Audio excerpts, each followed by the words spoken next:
everyone, Andrew here once again with another gardening video, and today I'm going to show you how I preserve dandelion petals to use later on. Although primarily seen as a weed, the entire plant can be consumed, including the roots. For this video, I'm just strictly focusing on the petals because that's the thing used to make dandelion tea, which is used to make things like jelly and wine. Now, I'm not ready to make anything at this moment, so I wanted to find a way to store them so I could use it in a couple weeks when I am ready. So the first thing we're going to do is gather our dandelion flowers. Now, you want to be mindful of where you're getting your dandelions from. You don't want to be picking them in an area that may have been treated by chemicals or pesticides. You want to make sure you're getting them from a clean area.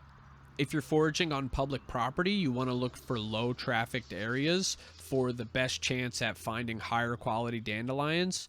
And if you're foraging on private property, make sure that it's either your own or you have the permissions to be there and take all of the necessary safety precautions to keep you safe while you're foraging. After you gathered enough flowers, you want to take them in and give them a quick wash.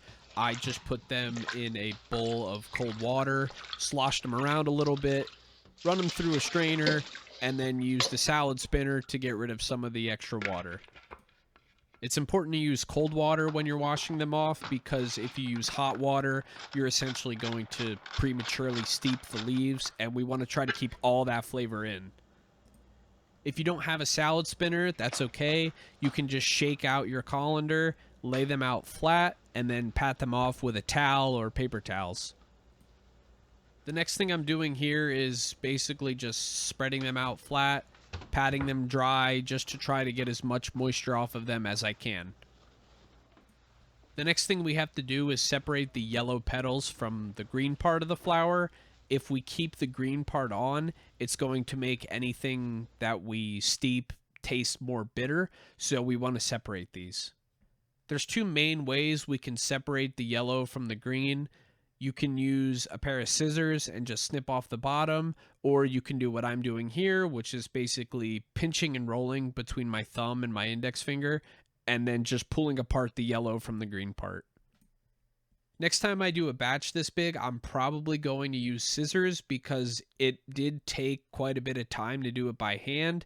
And at a certain point, I decided that I couldn't do any more flowers. My hands were starting to hurt, and I didn't want to look at them anymore. Now that the petals are separated from the green part, we're going to lay them out flat on a baking sheet. If you have parchment paper, I would put that down on the baking sheet first and then put your petals on top. I didn't have any today, so I just skipped that, but I would suggest doing that. Now that they're all spread out, I just put them in the oven at the lowest setting that it can go. Originally, I had it at 200, but I thought that might be a little too high, so I turned it down to 170, and I left them in for about an hour and a half. But because this was the first time that I've done this, I wanted to check them every 15 minutes to make sure that they weren't getting roasted.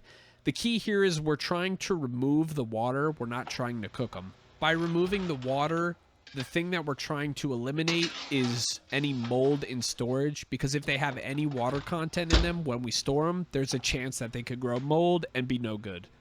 Once they were done, I took them out of the oven and let them cool completely.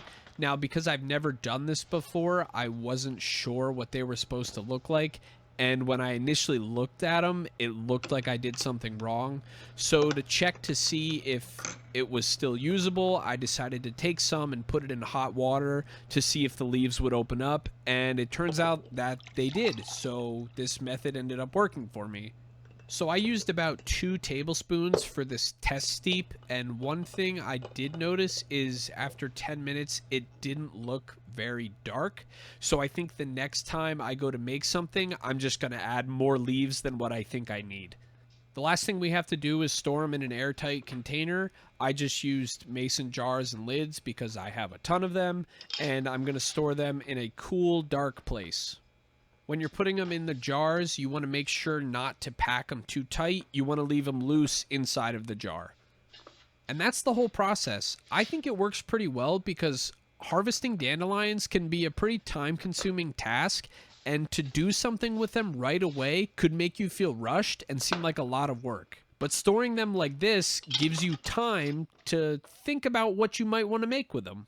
So if you like this video, be sure to leave a like, get subscribed if you want to see other videos that I'm working on, and leave a comment if you feel like you've learned something new. In the case of this video, happy foraging, and we'll see you in the next one.